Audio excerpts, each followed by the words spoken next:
Mendengarkan firman, menciptakan iman.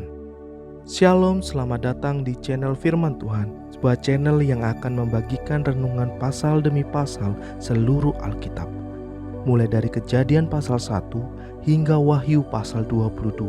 Mari kita bersama-sama membangun channel ini dengan cara like, comment, share, and subscribe. Terima kasih, Tuhan memberkati. Pasal yang terpanjang dalam kitab Bilangan ini menceritakan tentang persembahan besar yang dibawa oleh para pemimpin suku tepat setelah kemah suci didirikan. Para pemimpin haruslah memberi teladan dalam memberi, dan orang-orang itu melakukannya.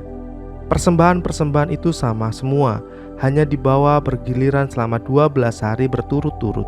Meskipun demikian, di mata Tuhan, masing-masing merupakan persembahan yang bersifat pribadi.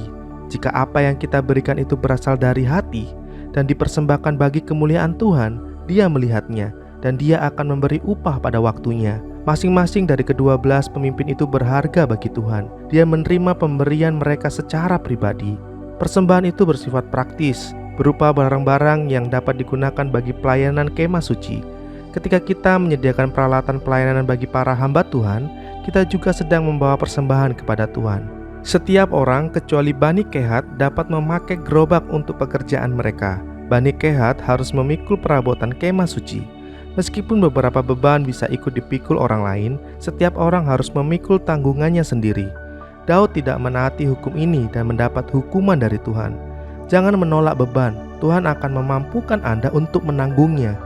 Tidak setiap orang dipanggil untuk menjadi imam atau pemimpin. Beberapa orang dipanggil untuk menjadi pembantu di kemah pertemuan seperti orang-orang Lewi. Karunia membantu penting bagi pekerjaan Tuhan dan tidak boleh dibenci.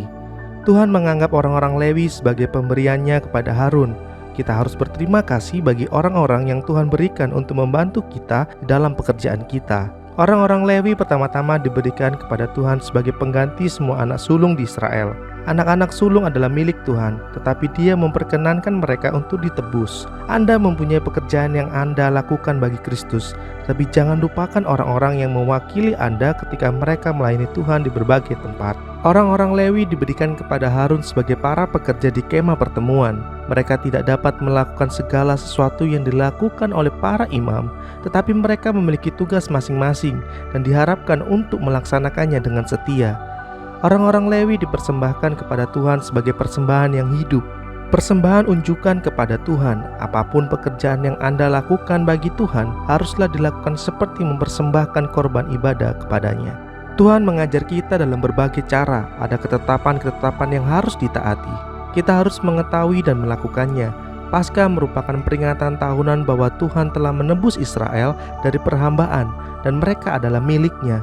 Pikirkanlah tentang ribuan anak domba yang dibunuh supaya bangsa itu dapat menaati Tuhan. Pikirkanlah tentang anak domba Allah yang telah mati untuk seluruh dunia.